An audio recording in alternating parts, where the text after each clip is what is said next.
Damn Reincarnation, capítulo 92, Samar, 2. Você não estava sendo muito irracional? Cristina falou assim que eles saíram. Sua pergunta não foi feita com nenhuma nuance minuciosa. Foi como durante o evento real, onde embora Cristina tenha ficado surpresa e confusa com a mudança repentina de situação, ela não ficou brava com o comportamento radical de Eugene. Ao vê-la reagir assim, Eugene ficou bastante impressionado. Se fosse um sacerdote comum com ele, eles teriam ficado furiosos com as ações radicais de Eugene, chegando a repreendê-lo por cortar um dedo, e definitivamente teriam conjurado alguma magia de cura em Jackson, que estava com dor e pingando sangue, sem sua permissão. No entanto, Cristina não tinha feito isso. Embora surpresa e confusa, ela não tentou impedir as ações de Eugene. Ela nem tentou conjurar qualquer magia de cura por vontade própria.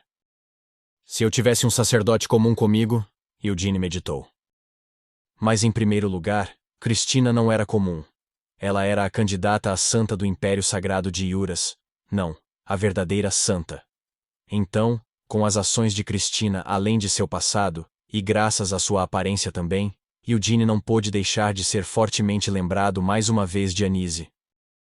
Você tem que ser irracional ao lidar com malditos irracionais, Eugene disse enquanto olhava para ela.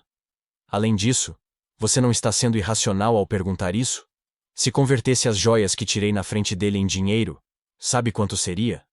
Contanto que fizesse um bom negócio com apenas uma delas, ele teria dinheiro suficiente para beber e festejar por um ano inteiro. Já que tentou embolsar uma delas de graça usando uma desculpa tão absurda, você não acha que saiu muito barato ele perder apenas um dedo? Cristina murmurou enquanto considerava isso por alguns momentos, então ela sorriu suavemente e acenou com a cabeça. De fato, entendo o que você está tentando dizer. Você e eu podemos agora vir de origens onde não temos escassez de dinheiro, mas para as pessoas comuns, as joias que você ofereceu devem ser de grande valor. Cristina concordou enquanto abaixava o capuz de seu manto. Além disso, nós dois crescemos em um ambiente muito pobre quando éramos jovens. Como tal, apreciamos ainda mais o valor da riqueza. Eugene assentiu. Fico feliz que você entende. No entanto, Cristina o interrompeu. Mesmo levando tudo isso em conta, ainda acho que cortar o dedo daquele corretor de informações foi um exagero. Teria bastado apenas repreendê-lo. Não havia necessidade de ir tão longe. Um filho da puta que ganha a vida vendendo informação num lugar como esse realmente recuaria diante de simples ameaças? Em vez disso, pegar um único dedo era a maneira mais limpa de lidar com as coisas, insistiu Eugene. E se ele quiser vingança por isso? Cristina perguntou. Você acha que ele seria tão estúpido? Às vezes a raiva pode consumir toda a razão. Ao invés de abandonar todo o seu medo e tentar algo assim, aquele cara provavelmente vai apenas ficar lá, fantasiando sobre se vingar. Eugene murmurou enquanto se afastava dela, olhando para a frente mais uma vez. No entanto, se ele tentar se vingar de mim, terei que fazê-lo se arrepender de ter tomado uma decisão tão tola. Como alguém com habilidade suficiente para confiar em minhas chances, eu realmente preferiria que ele escolhesse tentar se vingar. De fato, murmurou Cristina com uma risadinha. Parecia que ela não havia feito sua pergunta inicial, porque queria que Eugene explicasse seu raciocínio. Sir Eugene, você é um indivíduo bastante incomum, comentou Cristina. Por que diz isso? Eugene perguntou. Afinal, o clã Lionheart de Kiel não é uma das famílias mais prestigiadas de todo o continente? No entanto, seu comportamento anterior foi tão cruel que era difícil acreditar que você fosse o herdeiro de uma família tão prestigiosa. Você estava agindo como um mercenário cruel, elogiou Cristina. Você realmente vê os filhos de famílias de prestígio como do tipo que apenas riem pretensiosamente e bebem chá mesmo quando estão sendo roubados? Eugene perguntou retoricamente. Vamos ser francos um com o outro. Você pode apenas dizer que sente que sou muito irracional para ser um jovem mestre de uma família de prestígio. Cristina sorriu. Foi o que eu disse logo no começo. Você não estava sendo muito irracional? Eugene caiu na gargalhada ao se lembrar das palavras que de fato ouviu antes. Ainda assim, pelo menos eu não o matei, Eugene se defendeu. Em vez disso, você cortou a mão dele. Cristina o lembrou. Ele precisava pagar o preço por seus erros, declarou Eugene secamente. Jackson se recusou a falar sobre os elfos. Não posso dizer nada, disse Jackson enquanto implorava por misericórdia. 300 anos atrás, quando os 5 reis demônios tentavam dominar o mundo, as 2 raças que sofreram mais danos foram os elfos e os dragões. Não havia muitos dragões em primeiro lugar, mas metade deles foram mortos enquanto lutavam contra os reis demônios. Os elfos estavam ainda piores do que os dragões.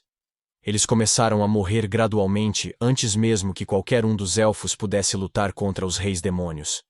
Isso tudo foi por causa de uma praga. O poder sinistro dos reis demônios provou ser fatal para os elfos puros e imaculados. A chocante pandemia que se seguiu, chamada de doença demoníaca, levou muitos desses elfos, apesar de sua longa expectativa de vida, a uma morte prematura. Elfos que se sentiam enojados com o mundo. Elfos que mal haviam escapado de serem feitos escravos, e elfos que contraíram a doença demoníaca. Seus motivos variavam, mas vários grupos de elfos encontraram o caminho de volta para a floresta Samar. Os elfos que nasceram na floresta e partiram para o mundo exterior, todos desejavam retornar à sua cidade natal. Os elfos que não nasceram na floresta chegaram procurando o santuário élfico que ouviram estar localizado nas profundezas da floresta. Os elfos que pegaram a doença demoníaca tinham um motivo ainda mais desesperado para retornar do que os outros elfos. Uma vez infectados, eles só seriam capazes de persistir por 5 anos no máximo antes de morrer. Mas aqueles que voltassem para a floresta de Samar poderiam viver por um período de tempo muito maior. Eugene não sabia se sempre tinha sido assim, mas ultimamente, nenhum dos elfos que tentaram retornar foram capazes de encontrar o santuário élfico. Os elfos viviam por muito tempo, eram lindos, e não importa quantos anos envelhecessem, sua beleza natural não envelheceria. Como tal, não havia apenas alguns comerciantes e nobres ricos que procuravam escravizar os elfos. Para pessoas assim, seus olhos não podiam deixar de brilhar com entusiasmo na situação dos elfos, tratando esses elfos errantes como suas presas. Se fosse apenas alguns anos atrás, esta cidade poderia ter sido preenchida com numerosos traficantes de escravos que vieram do exterior. Mas agora, não havia nenhum. Podia haver alguns que continuavam trabalhando por baixo dos panos, mas o número de escravocratas e traficantes de escravos que trabalhavam ao ar livre havia diminuído seriamente. Isso era por causa dos elfos negros. A partir de alguns anos atrás, os elfos negros apareceram nesta cidade e formaram uma força que contra-atacou esses escravistas e comerciantes de escravos. Esses perversos elfos negros selaram a boca da guilda dos informantes e eram os únicos autorizados a entrar em contato com qualquer elfo que aparecesse nesta cidade. Por quê? Porque queriam transformar esses elfos errantes em elfos negros. Eles persuadiam os elfos, que tinham vindo a Samar, de que por mais que vagassem, não seriam capazes de encontrar o santuário élfico. Os elfos que já viviam lá esconderam suas fronteiras e estavam rejeitando ativamente qualquer um de seu povo que viesse de fora. Mas se os elfos errantes se tornassem elfos negros, não precisariam mais se preocupar com traficantes de escravos. Eles também não precisariam mais se preocupar com o início súbito da doença demoníaca. Na verdade, estava tudo bem se eles já tivessem contraído a doença demoníaca. Elfos negros não morreriam disso. Você conhece a Princesa da Fúria? Cristina perguntou. As noites na floresta eram longas e escuras. Cristina não fazia objeções a uma vida difícil. Ela podia ser uma santa, mas estava longe de ser um peso morto. Juntou lenha sozinha, acendeu uma fogueira e ajudou a armar o acampamento. Já ouvi falar dela, confirmou Eugene. Era Iris, a elfa negra que ele não conseguiu matar 300 anos antes. Filha adotiva do rei demônio da fúria. Eu devia tê-la matado naquela época, lamentou Eugene. Oberon havia jurado ser o rei demônio da destruição, e então morreu quando seu próprio filho rasgou sua garganta. Iris não havia se subordinado a nenhum dos outros reis demônios ou povo demônio. Enquanto afirmava ser a herdeira legítima do rei demônio da fúria, ela estabeleceu sua própria base em Helmut, fazendo campanha para se tornar um dos novos reis demônios. Ela tinha bons pontos para fazer isso. Os vampiros e os licantropos se submeteram à rainha dos demônios da noite, Noarge a Bela. O filho de Oberon e os outros povos fera continuaram a jurar lealdade ao rei demônio da destruição. Os únicos que não se subordinaram a um dos outros reis demônios, ou povo demônio, foram os gigantes e os elfos negros.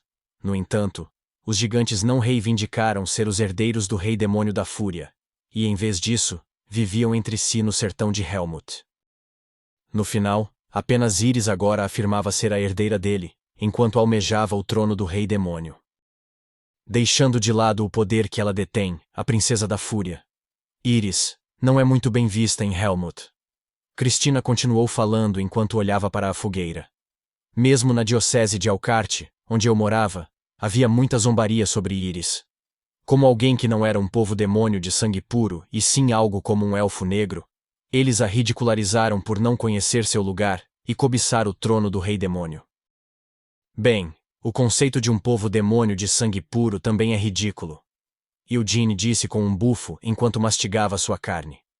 Em primeiro lugar, em termos de sangue puro, além dos Demons, que outra raça de demônios pode realmente reivindicar ser de sangue puro? Os demônios da noite e os outros demônios são todas subespécies dos Daimons.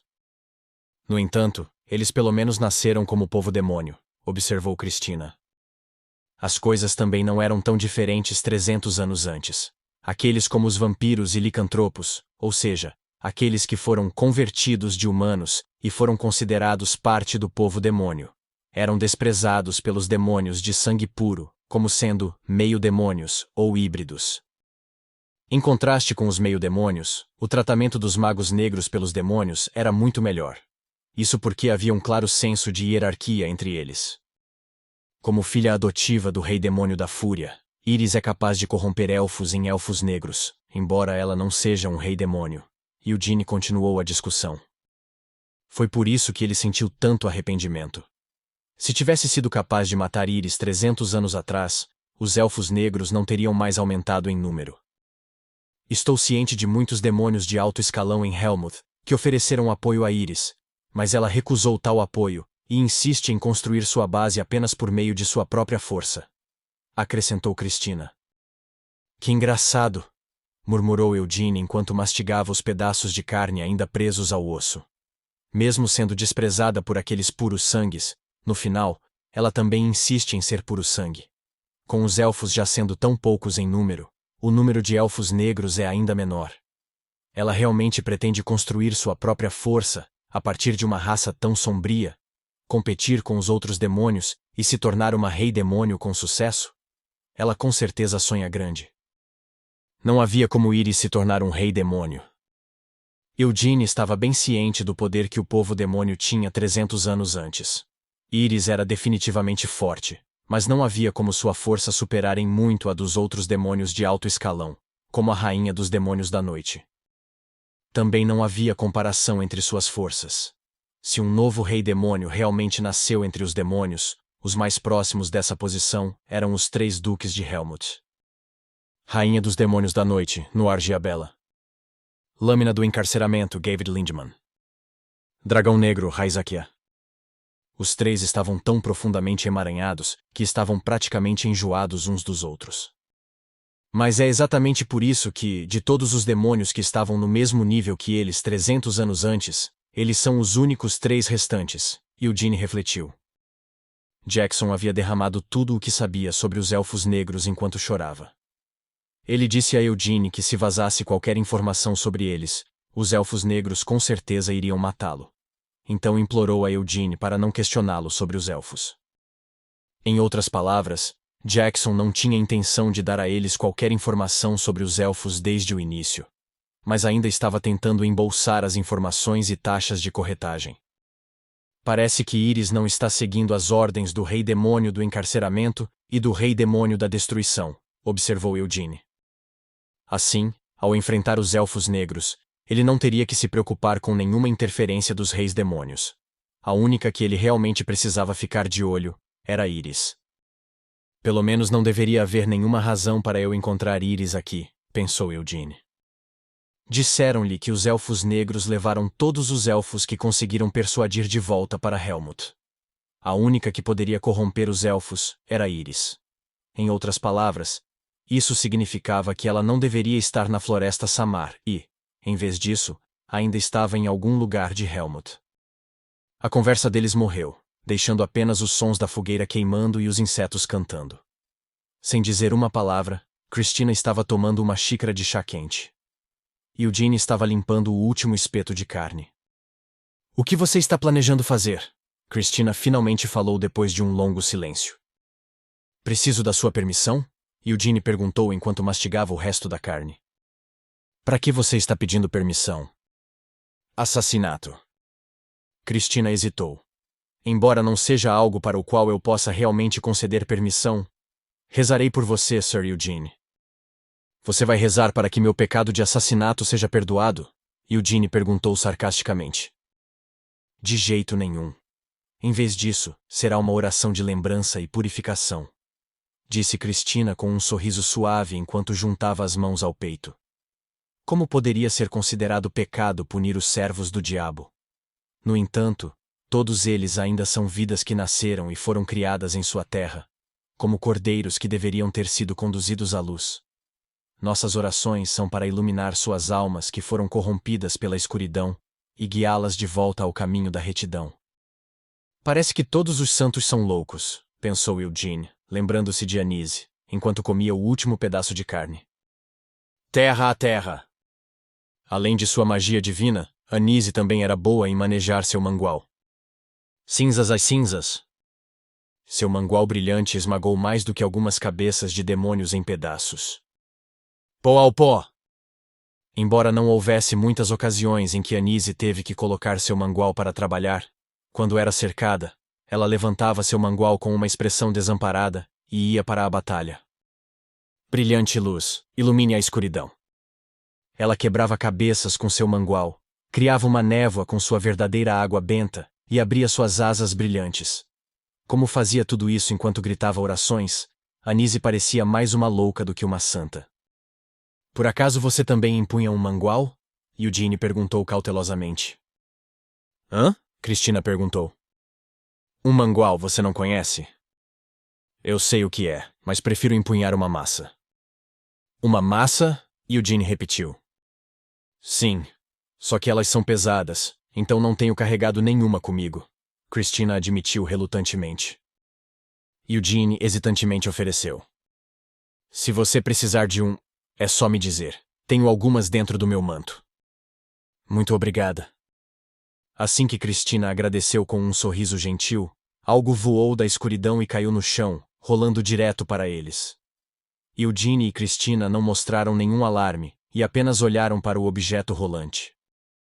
Era o chefe do corretor de informações, Jackson. A língua da cabeça estava de fora, e seus olhos rolaram tanto para trás que apenas o branco podia ser visto. Sobre essa massa, me empresta uma agora? Cristina pediu. Não. Eugene negou e apenas enxugou as mãos na calça ao se levantar. Já que você disse que não preciso da sua permissão, fique aqui e reze. Eles notaram imediatamente quando alguém começou a se aproximar furtivamente em direção a eles. Durante o silêncio compartilhado, o intruso diminuiu a distância. Então, mesmo antes de Eugene pedir permissão a Cristina, ele já havia decidido o que faria com eles. Uma pergunta veio voando da escuridão. Você é um traficante de escravos? Se dissermos que não, você simplesmente vai embora? Eugene respondeu com um tom casual. Ouvi dizer que você anda perguntando sobre os elfos, disse a voz ao se aproximar um pouco mais. Um elfo negro saiu da escuridão para enfrentar Eugene. Eugene questionou o elfo negro. Ele era apenas um velho tentando ganhar a vida neste nosso mundo cruel. Você não precisava matá-lo, certo? O elfo negro ignorou sua pergunta. O informante me contou tudo sobre você. Ele disse que você o procurou de repente e queria comprar informações sobre os elfos. Mas ele se recusou a nos vender qualquer informação sobre os elfos, observou Eugene. Você não parece surpreso. Já ouviu falar de nós? Perguntou o elfo negro. Sem responder à pergunta, Eugene tirou um lenço dobrado do bolso e enxugou a boca. Vendo esse ato desnecessariamente meticuloso, o elfo negro fez uma expressão confusa. Será que você não entende em que tipo de situação está? O elfo negro exigiu. Eugene sacudiu o lenço algumas vezes e perguntou. Você veio aqui sozinho? O quê? Eu perguntei se você veio aqui por conta própria. Eugene repetiu enquanto jogava o lenço no ar. Seu maldito insolente. Antes que o lenço caísse no chão, ele foi levado por uma tempestade.